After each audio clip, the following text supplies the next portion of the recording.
She announced at dinner, "I've been cheating. I'm in love with someone else," I said. "I know." Then I revealed I'd known for days and slowly drained our joint account and secured all assets. Her lover's face when she asked him to cover her bills. Original post 35 male. I'm sitting in my new apartment, looking at my ex-wife's increasingly desperate texts, and honestly, I feel nothing but relief. Last Thursday was supposed to be our anniversary dinner. 5 years married, 7 together. I'd made reservations at her favorite Italian place.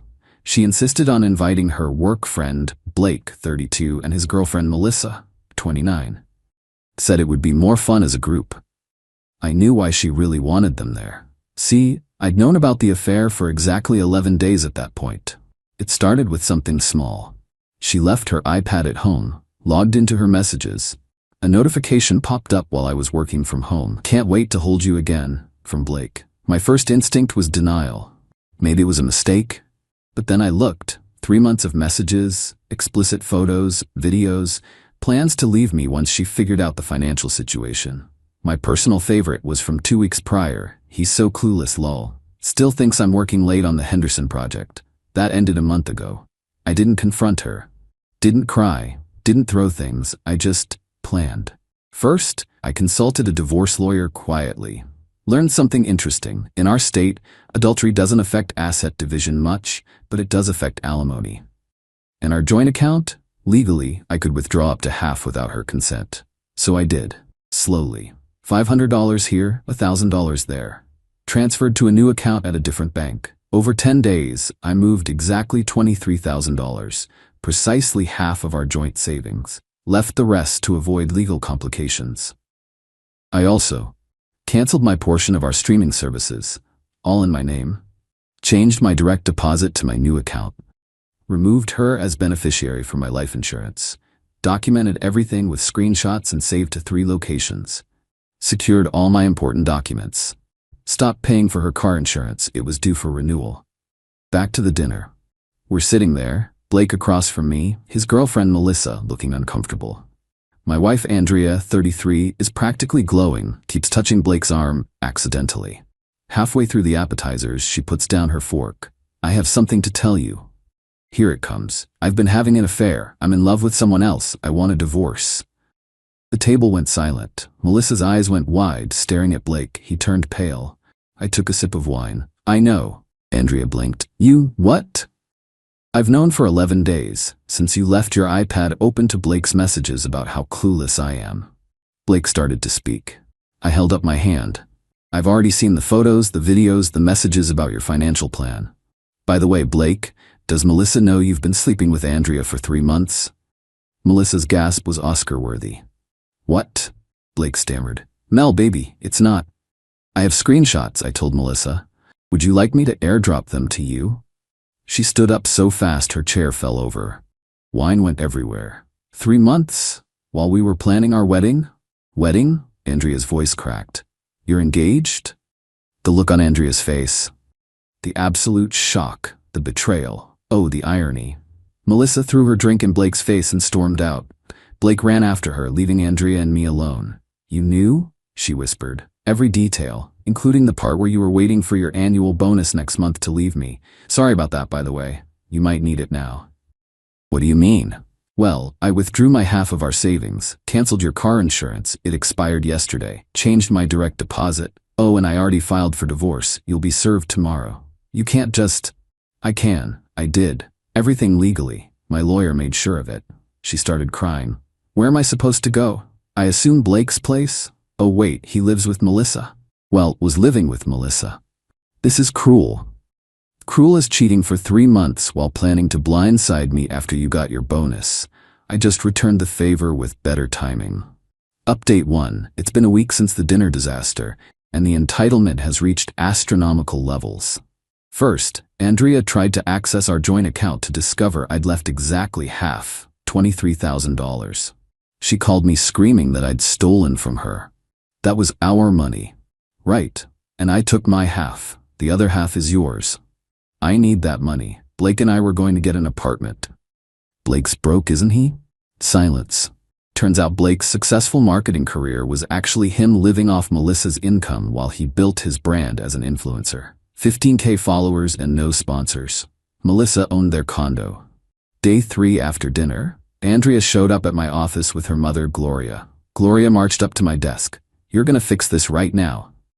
"Fix what?" "This ridiculous divorce. My daughter made a mistake. A 3-month mistake. She's sorry. She's sorry she got caught." Andrea was fake crying in the background. "I just need some money to get by until what? Blake takes care of you? He's homeless. Melissa kicked him out and his mom won't take him back because he already owes her 12 grand. How did I know this? Melissa reached out to me. We had coffee. She was grateful for the heads up and shared everything. Blake had been mooching off her for 2 years, cheated twice before, and had convinced her to put him on her condo deed last month. She was fighting to get him removed. Gloria tried a different approach. "What about the house? Andrea deserves half. It's a rental, in my name only. She moved in with me, remember?" They tried another tactic. Andrea posted on social media about how I was financially abusing her and abandoned her without warning. Made herself the victim. I responded with one comment. "Interesting perspective from someone who cheated for 3 months while planning to leave after securing their annual bonus." Her friends started asking questions. The narrative crumbled when Melissa commented, "Maybe mention you were sleeping with my fiancé while we planned our wedding?" Andrea deleted the post. But the best part? Blake tried to salvage things with Melissa, threw Andrea completely under the bus. Sent Melissa messages saying Andrea seduced him, that she was obsessed with him, that he was trying to let her down easy. Melissa forwarded everything to me, and I forwarded it to Andrea. The rage texts were glorious. "How could you share private messages? Blake loves me, he said so. You're ruining my life. I demand alimony." My lawyer laughed at the alimony demand. Adultery is her full-time job, making 75K equals no alimony in our state. Then came the extinction burst. Wait, wrong term. Let's call it the desperation explosion. Andrea convinced her dad, Robert, to call me. Robert's a good guy, but completely under Gloria's thumb. "Son, can't we work this out? Andrea's staying with us, and Gloria is difficult when upset. Robert, she cheated for months. I know, but with an engaged man. Yes, but while planning to leave me after her bonus. There's nothing to work out. Could you at least help with her car payment? She can't afford it alone. She should have thought about that before cheating." Gloria says you're being vindictive. Gloria can think whatever she wants. Andrea made choices. These are consequences. Update 2. Week 2 brought new levels of delusion.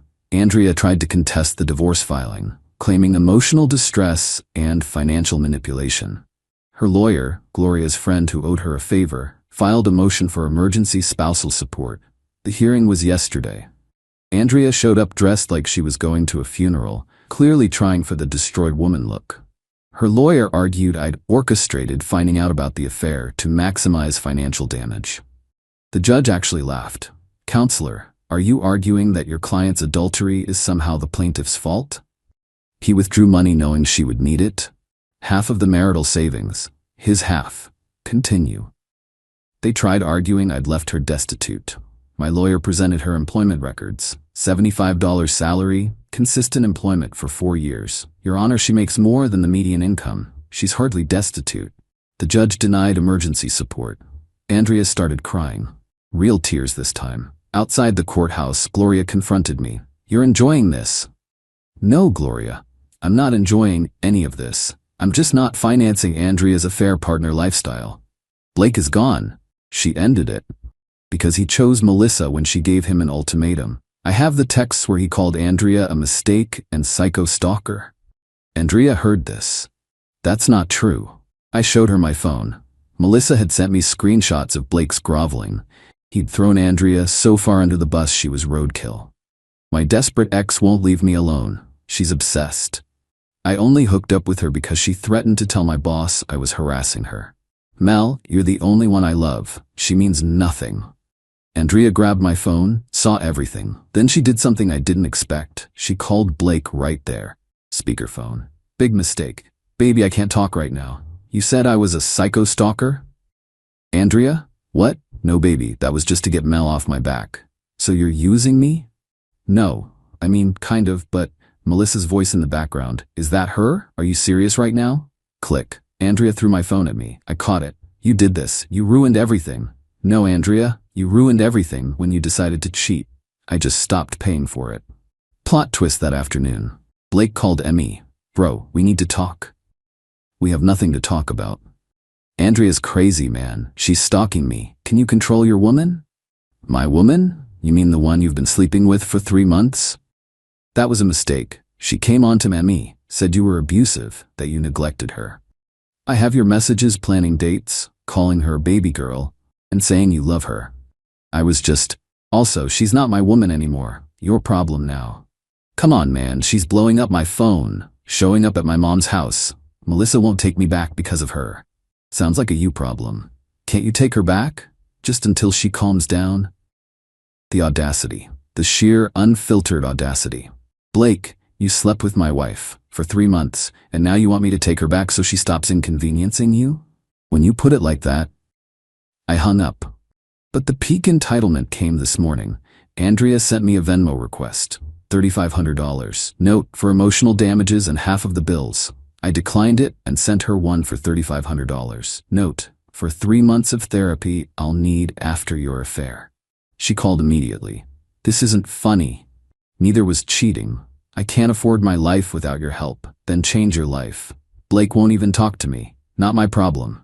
I made a mistake. One mistake. 92 times. That's how many times you texted him I love you based on the screenshots. 92 mistakes. You counted? My lawyer did. For the divorce proceedings. She tried one more manipulation. I'm pregnant. My blood ran cold for exactly 2 seconds. Then logic kicked in. No, you're not. How would you know? Because you had your period last week. You left tampons on the grocery list. I could have gotten pregnant after. By who? Blake, who won't answer your calls, or me, who hasn't touched you in 2 weeks. Silence. Also, Andrea, I had a vasectomy 2 years ago. You knew this. We discussed it extensively. You said you were thinking about it. And then I did it. Have the paperwork if you'd like to see it. She hung up. Final update. It's been a month since the dinner revelation. The divorce was finalized yesterday, uncontested, because Andrea finally realized fighting would cost more than she'd gain. Final settlement. She kept her car and the $400 month payment, her personal belongings, her half of the joint savings, $23,000, her 401k, I didn't touch it, wasn't worth the fight, her debt, credit cards she hid from me totaling $18,000. I kept my sanity, my dignity, my new apartment, my full paycheck, no alimony obligations. The final straw for Andrea was when Blake and Melissa got back together. Yeah, you read that right. He convinced Melissa that Andrea was a predator who manipulated him. Melissa, desperate to save face after their wedding deposits were paid, took him back. They sent Andrea a cease and desist letter for harassment after she showed up at their condo drunk, screaming about true love. Andrea texted me, how could Blake do this to me? I didn't respond. Gloria called one last time. I hope you're happy. Andrea had to move back in with us. Gloria, I'm getting there. Every day without lies is a step forward. She's broken. She broke herself. I just stopped catching her. Robert texted me privately later. Between you and me, son, you did the right thing. Andrea needs to grow up. Gloria babied her too long.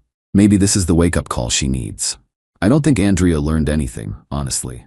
Last I heard, through the gossip network, she's on dating apps claiming to be an entrepreneur. She sells MLM skincare now, and complaining about how all men are trash while sliding into married men's DMs. Blake and Melissa? Getting married next month. She invited me out of spite. I declined but sent a gift, a digital picture frame preloaded with one image, a screenshot of Blake's first message to Andrea. Petty? Absolutely. Worth it? Absolutely. As for me, I'm good. Not great, not thriving, just good. 7 years is a long time to waste, but at least I'm not wasting year 8. Dating isn't even on my radar. Trust issues are real now. My therapist says that's normal. The funniest thing? Andrea still Venmos me requests randomly. $50 for shared Netflix memories. $100 for emotional labor. $25 for the coffee maker you kept. I declined them all, but I screenshot them. My lawyer says to keep documenting in case she escalates. The last request was yesterday. $1 with the note, I miss you. I almost felt bad. Almost. Then I remembered the message where she called me clueless and laughed about it with Blake. I sent her $1 with the note, for the bus. Stop contacting me. She sent it back with, I don't need your pity. I kept the dollar and blocked her on Venmo. Gloria sent me a Facebook message this morning. Andrea is struggling. As a real man, you should help her. I replied, a real man would. Good thing I'm just a clueless one. Then I blocked her too. The best revenge wasn't elaborate. It wasn't dramatic. It was just letting her face the natural consequences of her choices without my safety net. She wanted Blake's exciting affair life. She got it, including the part where affair partners rarely become real partners. She played a stupid game. She won the stupid prize. And I just stopped playing altogether. My brother said it best. She fumbled a good man for a homosexual influencer. That's a special kind of stupid. Yeah, it really is. Life's quiet now, peaceful.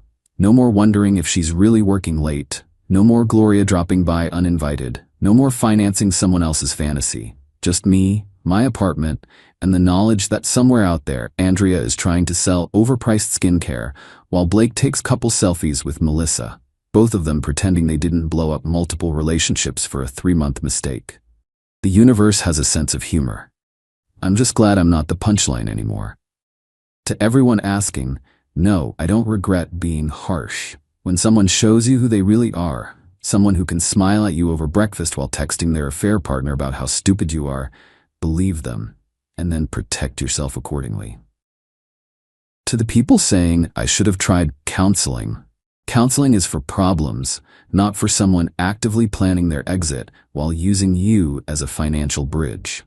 That's just exploitation. And yes, I'm in therapy, not because of trauma or trust issues, but because after 7 years of being gaslit about being too suspicious when I was actually right, I need to recalibrate my normal meter. Turns out it was working fine all along.